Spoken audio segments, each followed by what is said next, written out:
நான் ஏற்கனவே சொன்ன மாதிரி ப்ரெசன்ட் சிம்பிள் டென்ஸ் தான் வந்து ஒரு ட்ரிக்கியான ஒரு சேலஞ்சிங்கான டென்ஸ். அதில் நிறைய பேர் வந்து மிஸ்டேக்ஸும் பண்ணுவாங்க.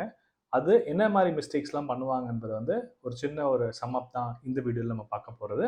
Okay, first mistake be plus infinitive. So உங்களுக்கு டவுட்ஃபுல்லாக இருக்கும், என்னது இந்த பி ப்ளஸ் இன்ஃபினிட்டிவ், எங்கே இது யூஸ் பண்ணுவோம், எப்படி இது, ஏன் இது தப்பு, ஏன் இங்கே வந்து இப்படி மார்க் பண்ணியிருக்கேன்றது I'll give you a small example. யூஸ்வலாக ப்ரெசன்ட் சிம்பிளை பொறுத்த வரைக்கும் நல்ல ஞாபகம் வச்சுக்கோங்க. ஒன்று we will use be verb,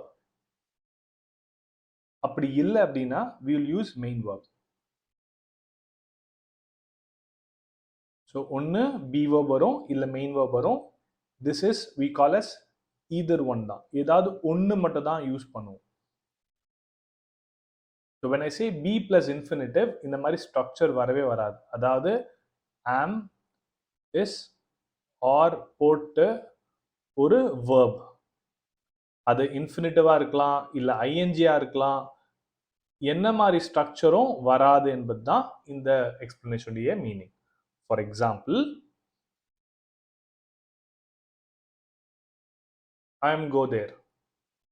இப்போ பாருங்க, இங்க I've used a be, I've used a verb. நான் இங்க verb யூஸ் பண்ணிட்டேன். அப்போ இது ஆட்டோமேட்டிக்கலாக இது பி ஃபார்மாக மாறிடும். இந்த மாதிரி வரக்கூடாது. ஸோ நான் ஒன்று பி யூஸ் பண்ணுறேன் அப்படின்னா I will not have any other verb, இல்லைனா மெயின் verb மட்டும்தான் இருக்கும். இந்த மாதிரி சென்டென்ஸ் ஸ்ட்ரக்சர் ஆகாது. இந்த மிஸ்டேக்ஸ் நிறைய பேர் பண்ணுவாங்க, அதை கரெக்ட் பண்ணிக்கோங்க. For example, I am right, இந்த மாதிரி ஃப்ரேம் பண்ணுறது இதுவும் தப்பு. ஹீ இஸ் கோ,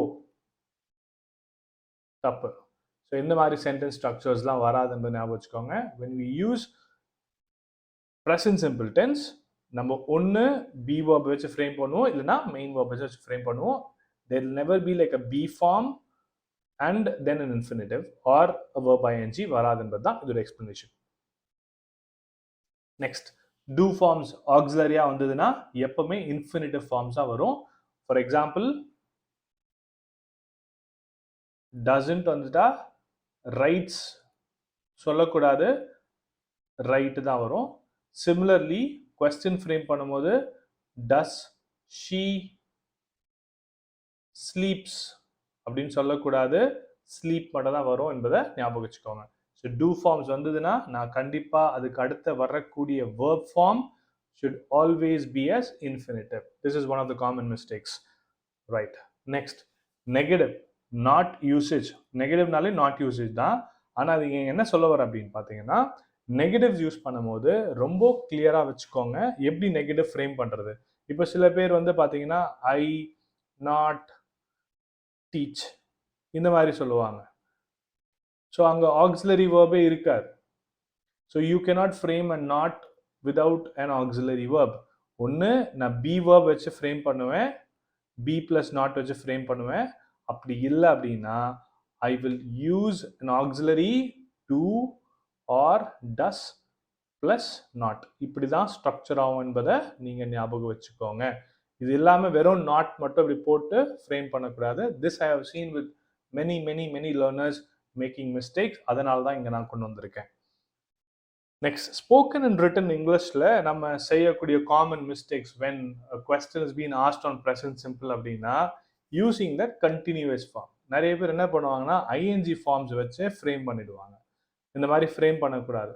இது எங்கே ஐஎன்ஜி வரணும், எங்கே வரக்கூடாது என்பது வந்து லுக் இன்டு தி அப்கமிங் டாபிக்ஸில் வந்து ப்ரெசன்ட் கண்டினியூஸ் டென்ஸ்னு ஒரு டாபிக் இருக்குது, அதில் நம்ம பார்த்து தெரிஞ்சுப்போம். பட் இது காமனாகவே இருக்கக்கூடிய ஒரு ப்ராப்ளம் என்னன்னு பார்த்தீங்கன்னா கண்டினியூஸ் ஃபார்ம் அதிகமாக யூஸ் பண்ணுறது. எங்கே கண்டினியூஸ் ஃபார்ம் யூஸ் பண்ணக்கூடாது என்பதை முதல்ல தெரிஞ்சுக்கணும். ப்ரெசன்ட் சிம்பிளில் கண்டினியூஸ் டென்ஸ் ஃபார்ம் வரவே வராது. எங்கெங்கன்னா ப்ரெசன்ட் சிம்பிள் டென்ஸ் யூஸ் பண்ண உங்களுக்கு தெரியும், அந்த இடத்துல எதுவுமே கண்டினியூஸ் ஃபார்ம் யூஸ் பண்ணக்கூடாது. கண்டினியூஸ் ஃபார்ம் யூஸ் பண்ணக்கூடிய டென்ஸ் தான் present continuous tense. Present continuous டென்ஸில் அதை பற்றி டீட்டெயிலாக எக்ஸ்பிளைன் பண்ணுவேன், do not worry. But continuous tense வந்து நம்ம யூஸ் பண்ணக்கூடாது. நெக்ஸ்ட் வந்து ரெகுலர் ஆக்ஷனை பற்றி சொல்லுங்க அப்படின்னா என்ன பண்ணுவாங்க அப்படின்னா, நிறைய பேர் வந்து பார்த்தீங்கன்னா ஃபியூச்சர் ஃபார்ம்ஸ் வச்சே பேசுவீங்க. For example, what do you do on a regular day அப்படின்னா I will get up at 5 o'clock, I will go for a walk, I will go to office. இந்த மாதிரி வில் வச்சு ஃப்ரேம் பண்ணுவீங்க. அதே மாதிரி நெகட்டிவ்ஸில் என்ன பண்ணுவாங்கன்னா ஓன்ட்டுன்னு சொல்லிப்பாங்க. அப்படி ஃப்ரேம் பண்ணக்கூடாது. One thing that you need to understand is that present simple la வேற எதுவுமே auxiliaries வராது. only negatives we use do or does. அதே மாதிரி வந்து future forms வச்சு நம்ம frame பண்ணக்கூடாது. flatta I get up at 5 o'clock, I go for a walk, I go to office, I have breakfast at 5 p.m. something like that. Sorry, 5 p.m. வராது, 5 a.m. So anything on that நம்ம use பண்ணும்போது you need to make sure that we use present simple form, not the future form. In the common mistakes வந்து I have seen with a lot of people. And finally verb plus s.